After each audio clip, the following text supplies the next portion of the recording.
Directed by Jonas Åkerlund, Lords of Chaos is a movie that I have been wanting to see for a long while. The story just seemed something that was going to interest me. Now, death metal is not really my kind of thing, especially Norwegian death metal, which this movie is all about, and is based, as the movie says at the start, on truth, lies and actual events. So it doesn't pretend to be, the whole truth, but it is a lot of plot points in amongst this, because I went back. This is one of those movies that when you finish, you go back and start researching all about it, because it's just crazy, chaotic.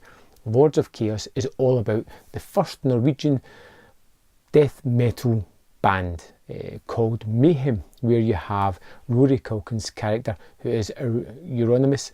He's the lead guitarist of this band, and he just loves this kind of music, loves the aesthetic. He is a big talker, small in action, who likes to kind of rouse people, become the centre of attention all through his flamboyance and words, and gather this group together.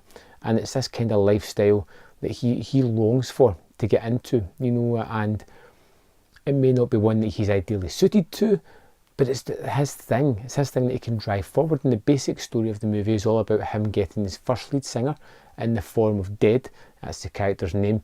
A fantastic performance by Jack Kilmer, Val Kilmer's son, in this as Dead, a small role that is pivotal to the movie.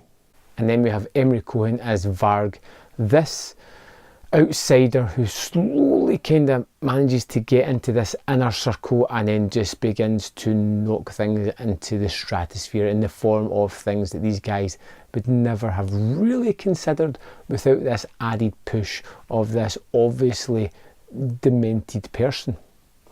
Now, I think Rory Culkin in this movie is fantastic as this character who is starting a movement, who lives and breathes this culture,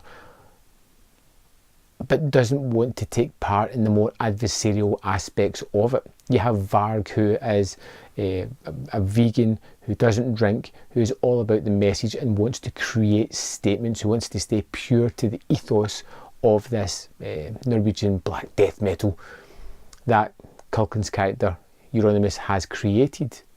You have this strange moment between the two characters as they suddenly realise that one's all talk and one's a little bit too much action in this one, and things slowly start to spiral out of control in chaotic scenes of destruction, and even more so some realistic and rather shocking moments of physical violence. There are few and far between in this movie, but particularly the physical violence when it comes is truly shocking, the way it's meant to be delivered in the movie. This isn't clean cut, this is prolonged,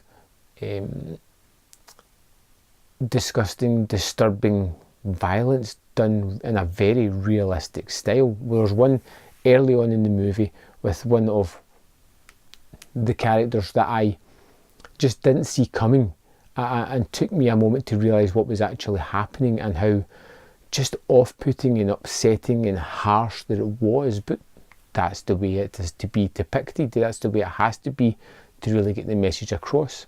And you get to see the reaction of Euronymous to this as he sees what has happened to his friend, and how that kind of pushes him forward and makes more of a splash in the world that he's creating because this has happened to one of his band members, and how he uses that to kind of push himself forward.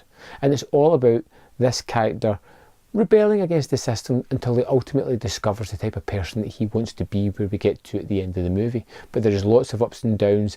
It's one of those movies that at the start you feel as if you're going to get a kind of fun rise to fame, until you get to that very early shocking turning point where it suddenly becomes something a lot darker, a lot meaner, and a lot more grotesque about the human spirit and how it can lead you down dark paths, how people can be influenced by somebody who is a horrible character. Most of the characters in this do deplorable things. They're not the nicest of people, and you can't excuse their actions in any way, shape or form. They do things to get the stature of being known as doing these kind of things. I think Lords of Chaos is a movie that's going to really split its audience. People will love or hate it because of the moments of violence, because of the nihilistic nature of the movie, but I do think it's a movie that is worth seeing.